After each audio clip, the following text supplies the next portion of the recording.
passant, un enfant qui obéit, il obtient une récompense, n'est-ce pas? Mais pourquoi est-ce que quand je marche dans le voie de Dieu, il y a quand même des souffrances qui viennent?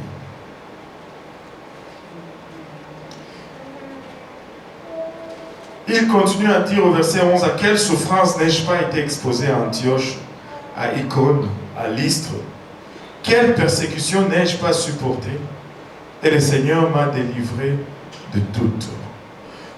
Bien que nous soyons persécutés, bien que nous souffrons de temps en temps, mais le Seigneur nous délivre toujours de toute souffrance et de toute persécution.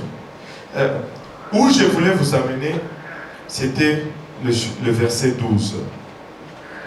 J'ai dit tout ceci pour que nous puissions arriver au verset 12. Alléluia. Pouvons-nous le lire tous ensemble? Or, tous ceux qui veulent vivre pieusement en Jésus-Christ seront persécutés. Si vous voulez vivre pieusement en Jésus-Christ, vous allez être persécuté. Qui ici, depuis qu'il a la piété ici, fait référence juste à la sanctification? Qui, depuis que vous êtes ici, que vous avez commencé à suivre Jésus-Christ, que vous êtes décidé à appliquer les principes de la sanctification, vous avez commencé à être persécuté? Juste quelques-uns. On n'a pas ri de vous. On ne vous a pas traité de moche, de vieille ou de folle, de qu'est-ce qui ne va pas. Tu as perdu la tête. C'est quoi ton problème? Et les menaces ont fusé, et les moqueries ont fusé, les conseils se sont tenus, et les déclarations ont été faites. On a tenu des consuls. Alléluia. Parce que vous avez commencé à vivre pieusement pour le Seigneur. Mais il dit, or, tous ceux qui veulent vivre pieusement, sans exception, tous, pieusement en Jésus-Christ, seront persécutés. Et le paradoxe devient encore plus difficile quand on le regarde dans le verset 13. Il nous dit, mais les hommes méchants et imposteurs avanceront toujours plus dans le mal. Et ils avancent, mais toi tu souffres. Tu regardes le méchant, il danse. Il amasse plus d'argent. Je me rappelle de cette... une fois, j'essayais de faire venir ma soeur ici. Je me suis dit, bon, je vais faire venir ma soeur, qu'elle soit avec nous. Bon, elle va nous aider, et puis pour elle, ça va être aussi bon. Blablabla. On a commencé les démarches. On lui a ouvert un compte en banque. Non, on ne lui a pas ouvert un compte en banque. On a ouvert un compte en banque, on a mis l'argent, on l'a inscrit à l'école. Son inscription est sortie. On a fait l'attestation de... c'est quoi les trucs du Québec là? Certificat d'étudiant. Voilà. On l'a fait. Et même que, vu que les cours devaient commencer dans un délai, je suis allé là-bas, ils me l'ont sorti genre dans une semaine et demie ou quelque chose comme ça. Moi j'étais content, waouh, Dieu est à l'œuvre. Tu vois, des fois, tout excité, j'ai dit, oh là, ça va marcher. Et ça c'est la main de Dieu. Et on a envoyé tous les dossiers. Québec avait accepté. Ma petite soeur, elle va maintenant à l'immigration Canada. L'immigration refuse. Et là, on demande, c'est quoi la raison pour laquelle tu refuses? Et ils disent tout simplement, oh, c'est parce que vous n'avez pas donné assez de preuves que tu vas retourner au Congo après tes études. J'ai dit, hein? Et c'est pour ça, Alors qu'il y a un processus légal, après les études, tu appliques, tu suis un processus légal pour rester. Et toi, tu me dis, je ne te donne pas assez de preuves pour retourner. Et c'était tout. On est monté en haut, on est descendu en bas, on est allé à gauche, on est allé à droite. Le gars, il a tout simplement refusé. Jusqu'à aujourd'hui. Jusqu'à aujourd'hui. Et pendant ce même temps, il y a un type, un autre Congolais qui habitait Saint-Jérôme. Il est venu me voir, il dit, pasteur, moi je peux t'arranger ça. J'ai dit, comment ça? Il dit, mais avec 3000 $ ou quelque chose comme ça, et je vais la faire rentrer. Il dit, comment tu vas faire? On va faire un passeport et là. Vous savez, je vais vous dire la vérité. J'étais un petit peu tenté. J'ai considéré l'affaire. Et des fois, il faut prier avant de prendre une décision. Et quand je me suis retourné, je suis allé prier. Dieu m'a dit, ça, ce n'est pas ma voie.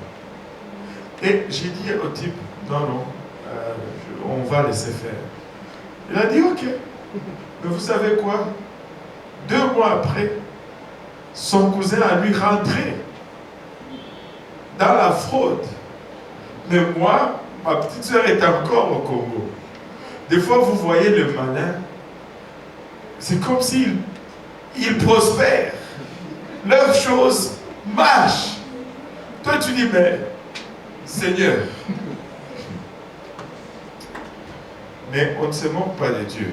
Dieu est toujours fidèle. Dieu est toujours fidèle. Vous savez quoi? Un jour, on m'a appelé. Je ne sais pas qu'est-ce que Dieu fait.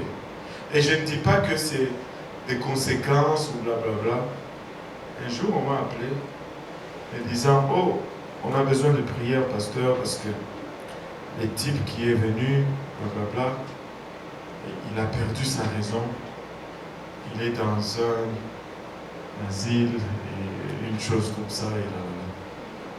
Tu sais, juste marche fidèlement avec Dieu. Des fois, tu ne sais pas.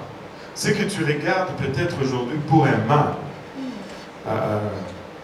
quelque part plus loin, ça va être quelque chose d'extraordinaire. Et ce que tu regardes peut-être aujourd'hui comme pour un bien, c'est peut-être un piège que le diable te tend. Ne cherche pas à fuir toute souffrance. Ne cherche pas à éviter toute persécution. Parce que quand tu commences à suivre Jésus-Christ, tu vas être persécuté. Et même si tu n'es pas persécuté, tu dois te demander vraiment si tu suis le Seigneur comme il faut. Amen. Il dit, mais les hommes méchants et imposteurs avanceront toujours dans le mal, égarant les autres et égarés eux-mêmes. Il dit, toi demeure dans les choses que tu as apprises et reconnues certaines, sachant de qui tu les as apprises. Dès ton enfance, tu connais les saintes lettres qui peuvent te rendre sage à salut par la foi en Jésus-Christ. Et enfin, il conclut en disant toute écriture. Alléluia. Est-ce qu'on peut tous dire toute écriture? Toute écriture est inspirée de Dieu et utile pour enseigner, pour convaincre, pour corriger, pour instruire dans la justice, afin que l'homme de Dieu soit accompli et propre à toutes bonnes œuvres. Paul est en train de dire à Timothée ici, peu importe les difficultés, accroche-toi à la parole de Dieu. Peu importe les épreuves, l'Écriture va te soutenir. Peu importe les persécutions que tu traverses, l'Écriture va te soutenir. Amen. Et je voulais vous amener dans un autre passage. Laissez-moi vous dire que nous ne souffrons pas en vain. Si nous acceptons de souffrir ce que nous souffrons, c'est parce que nous avons une promesse. Si nous acceptons les persécutions que nous endurons, c'est parce que nous avons une promesse. Paul dit, les athlètes qui courent pour des couronnes périssables vont se donner des disciplines, vont s'abstenir des choses pendant un temps. Ils vont s'entraîner avec rigueur, ils vont se traiter durement afin qu'ils puissent obtenir une couronne périssable. Moi, j'ai un oncle qui a fait la boxe professionnelle. J'en ai peut-être deux, mais celui-là, c'est celui qui est allé vraiment loin. Il a fait même un championnat du monde. Il donnait des coups de poing, il s'est tapé les uns sur les autres pour avoir l'argent. Drôle de métier. Mais non, il boxait pour l'Italie. Il est encore en Italie. Et quand je suis parti du Congo pour arriver ici, je me suis arrêté en Italie pendant 5 mois. Et pendant ces 5 mois que j'étais là, il est arrivé qu'il avait eu un combat. Mais vous savez, on est à la maison, son manager l'appelle. Sugar, j'ai un combat pour toi, ça va être telle date, ok, l'adversaire c'est qui? Ok, c'est tel. Ok, la bourse c'est combien? Ok, c'est comme ça. Ok, alléluia. 3 mois. Et là, il commence 3 mois avant le combat. D'abord, son manger change. Il ne mange plus comme tous les jours. Il surveille sa nourriture parce qu'il doit rentrer dans le poids. Chaque matin, il sort et il va courir. Et c'est des kilomètres. Il court, il rentre. J'allais courir avec lui. Quand on rentre, il fait sa douche, puis c'est fini. Il ne doit pas boire de l'eau pour 4 heures.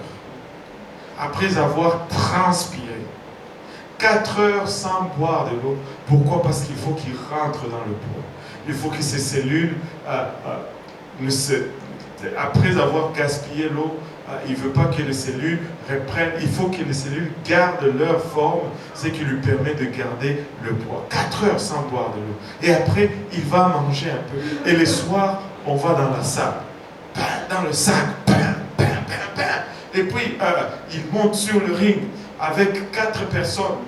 Il va faire 2 rounds avec un, 3 rounds avec l'autre, 4 rounds avec l'autre. Et on va dormir. Le matin, le soir, jusqu'à ce que le combat arrive. Donc, il s'entraîne et puis il commence à récupérer jusqu'à ce que le combat arrive. Lorsque le combat arrive, là, il va sur le ring. Il se tabasse. Et là, quand il rentre à la maison, toi, tu pensais qu'il avait déjà souffert pour les entraînements. Mais quand il rentre à la maison, quand les combats sont durs, il va faire 5 jours sans être capable de manger une nourriture solide. Parce que ça se tape sérieusement. Ça se tabasse sérieusement. Ça, c'est pour une couronne périssable. Ce que tu endures, c'est pour une couronne éternelle. C'est pour une couronne éternelle. Et regarde ton voisin, dis-lui, tu as une promesse. Regardons, si nous parlons de promesses, il y en a un que nous devons reconnaître, c'est Abraham. Alors,